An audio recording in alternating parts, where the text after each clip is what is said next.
Good morning mga Katimbol Vlogs! Welcome sa isa na namang video bus check ngayong araw na to,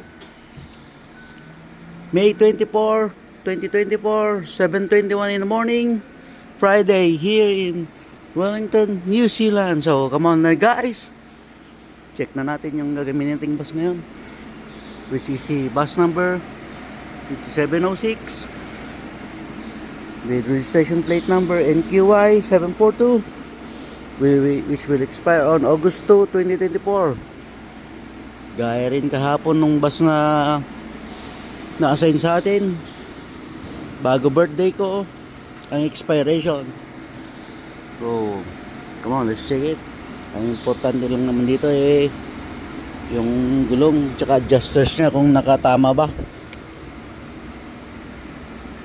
Hindi na natin kailangang i-check pa yung mga old damages niya. So this one is very clean, minimal scratches.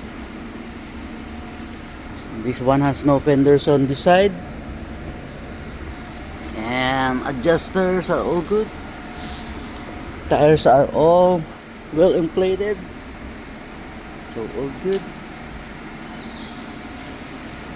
One of the early bus here in New Zealand, 5706. Yan. As you can see, I've already put up the school signs because we are doing a school run. Damage.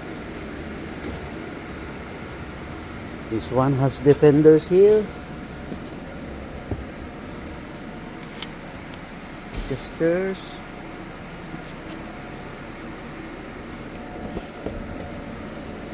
Adjusters are all good. And to, maraming gasgas sa taas. Yeah, so many scratches.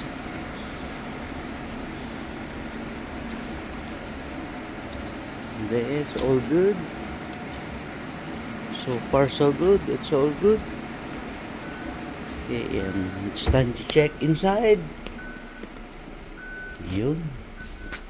Medyo sinipag yung tagalinis kagabi at winalisan naman itong bus maski paano.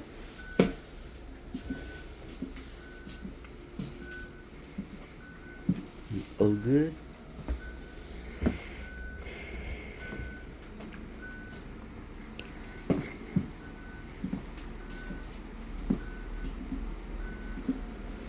And it's all good.